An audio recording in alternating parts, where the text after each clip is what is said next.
Essa aqui é a última videoaula que a gente vai fazer para a configuração da planta técnica, tá? Então, se vocês observarem, a única coisa que está faltando agora é a inserção do último dado, do último código que refere-se ao código de teto, né, de acabamento de teto. Eu estou com o meu corte aberto aqui, ó, para mostrar para vocês que em algum momento desse meu projeto eu coloquei um forro de gesso. Ó, quando eu seleciono ele, está escrito lá, ó, forro de gesso. Só que nos outros espaços eu não tenho nada, não tenho forro e também não tenho nenhuma identificação de que acabamento que vai ter nesse teto. Por quê? Porque a gente pode ter diferentes acabamentos, né? A gente pode ter pintura, pode ter forro, pode ter pintura com cores diferentes, enfim. Então nesse caso aqui, para a gente poder identificar e também poder fazer a listagem de quanto vai ter de pintura e forro, a gente é obrigado a fazer um procedimento aqui que é novo para vocês. Então, por exemplo, o que a gente tem que fazer? A primeira coisa que eu vou pedir para vocês fazerem é abrir a nossa uma prancha, né, uma planta que vocês eventualmente ainda não trabalharam, que foi a modelagem das plantas de forro. Então eu vou abrir a planta de forro do térreo. Vejam que então eu estou olhando como se eu estivesse olhando de baixo para cima, né? Como a gente faz planta baixa, a gente olha de cima para baixo. Na planta de forro, como se eu estivesse olhando o teto. E de fato estou, né? Estou olhando o teto. E aí, como eu falei para vocês, em um determinado ambiente eu já tenho forro, que é a sala. O que eu vou fazer agora? Eu vou inserir forro ou pintura nos demais ambientes mais cômodos. Então o que eu vou fazer agora? Eu vou vir aqui em arquitetura e vou clicar em forro. Quando eu clico em forro, eu tenho aqui em propriedades alguns tipos de forro que já veio junto com o arquivo de vocês naquelas transferências de normas. Eu vou optar aqui, no caso, para fazer uma brincadeira, eu vou colocar forro de gesso, tá? Em 3 ambientes, aonde vai ser meus 2 banheiros e também aonde vai ser meu lavabo. Atentem-se que quando a gente vai inserir o forro, a gente tem que identificar em que altura ele vai ficar, qual altura que o ambiente vai ter. Então, por exemplo, nesse meu espaço aqui, no meu corte, eu observo que eu tenho 2,70 de altura, correto? Então, para um ambiente de espaço, mais ou menos assim, de sala, quarto, escritórios ou coisas desse tipo, a gente vai ter geralmente uma altura livre entre a linha do piso e a linha mais baixa do forro de 2,60. Esse é um espaço que comumente é permitido nesses ambientes onde a gente tem uma permanência maior. Em ambientes onde a gente não tem tanta permanência, como o caso é o banheiro, a gente pode adotar forro de até 2,40 de altura. Então olha o que eu vou fazer. Eu vou vir aqui na planta do nível do forro, né, do térreo, vou clicar novamente lá no forro e vou fazer a opção então pelo forro de gesso. E aqui, ó, onde está a altura de deslocamento é a altura que você vai deixar final do ambiente. Eu vou botar aqui 2,40. Tá? Vou vir aqui, ó, e vou clicar nos espaços. Veja então o que vai acontecer. Eu vou clicar no meu corte B novamente. E vocês vão observar então que, olha lá, agora possui um forro lá no banheiro. Correto? Então, se eu quiser agora aqui fazer uma diferenciação das alturas, por exemplo, vou editar aqui a cota, vou colocar aqui e vou colocar aqui. Opa, aqui. Veja então que eu tenho agora uma identificação da altura, né, entre o meu forro e o teto. E também, se eu eventualmente quisesse demarcar a altura final, né, alguma outra cota, se fosse essa a ideia, eu poderia pegar aqui a cota então vou pegar aqui uma cota, vou apertar só DI que eu já sei que é cota. Ó, vou clicar na parte mais baixa do meu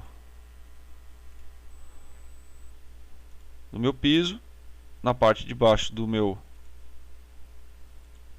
forro, e aí então, olha lá, eu tenho altura de 2,40 e 30 centímetros de diferença. Tá? Beleza, o que isso vai corresponder agora? Só os forros que eu criei. Eu vou colocar agora tinta, né, uma pintura dentro desses ambientes onde não vai forro. E para a gente fazer isso eu uso a mesma técnica. Eu vou em forro, vou aqui em propriedades e vou alterar para uma pintura que está escrito assim, ó, pintura de teto sem espessura. Nesse caso, eu não vou botar 2,40, né? Porque não vai fazer sentido. Eu tenho que verificar qual é a altura final do meu ambiente. Então, se a minha altura tem 2,70, perfeito, vou deixar com 2,70 a altura final. Se tem 2,80, 2,90, vocês têm que ver no projeto de vocês. Mas o meu aqui, a minha altura final tem 2,70. Logo, a minha pintura, né, o meu forro, que no caso vai ser uma pintura, vai ser 2,70.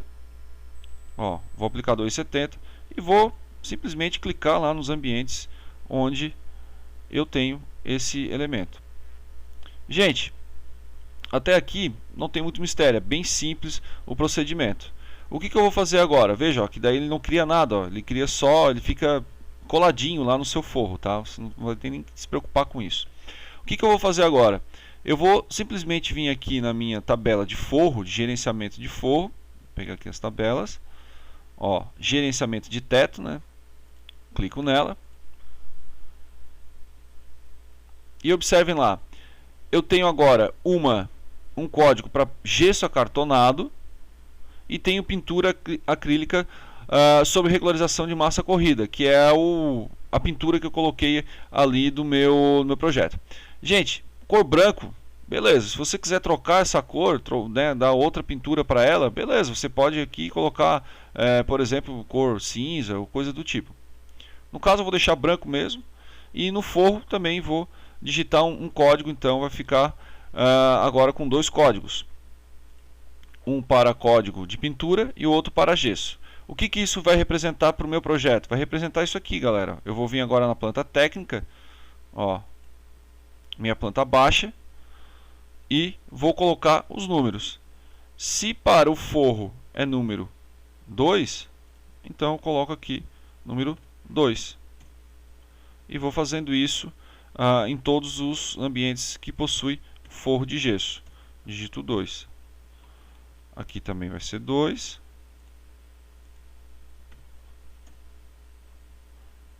E vou fazendo isso aonde tem forro de gesso. E evidentemente aonde não tem, né, que no caso vai ser pintura, eu vou colocar o outro número. Por exemplo, já vou começar nesse dormitório aqui, ó, vai ser o número 1. E faço isso nos demais, que é onde eu propus não ter forro.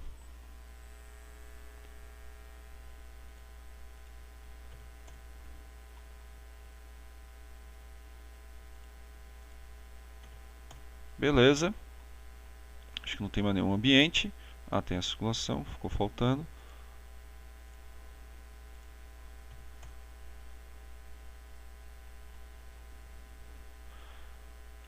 Eu ainda falta aqui inserir um símbolo, que seria o símbolo do norte. Então vou pegar lá, no meu caso vou vir aqui anotar. Símbolo. Vou optar pelo símbolo norte, daí você coloca lá na posição que for necessária para o seu projeto. E aí, gente, olha só o que vai acontecer. Quando eu acabei de fazer todas essas inserção de símbolos, né, de identificação de todos os materiais, o que a gente vai ter? A gente vai ter uma tabela final aqui em que vão estar todos os nossos quadros de revestimento. Então, por exemplo, eu tenho aqui um quadro de revestimento de parede, ó, devidamente organizado. Eu tenho um quadro de revestimento de piso, devidamente, né, com áreas e tudo identificadas. E eu vou ter também um quadro de revestimento para teto, também identificado com as suas respectivas áreas. Observe que esse tipo de situação onde a gente consegue já identificar a área e o quanto está sendo utilizado é muito importante para um futuro próximo aí vocês trabalharem na disciplina de orçamento e planejamento. Então que vocês já vão conseguir extrair dados com muito mais precisão do que quando é feito na mão, né, tirando por área no AutoCAD ou calculando, somando individualmente. Tá, gente? Então a planta de técnica de vocês vai ficar muito parecido com essa que eu tenho aqui e evidentemente muito parecido com aquela que a gente costuma trabalhar com os nossos alunos ou com os nossos projetos como eram feitos no AutoCAD. Feito? Espero que vocês consigam concluir isso aqui com êxito e vou passar agora a próxima videoaula, que vai ser a planta de implantação, que é a última que a gente vai trabalhar antes de fazer o pranchamento, né? Antes de a gente fazer a diagramação das vistas na prancha final.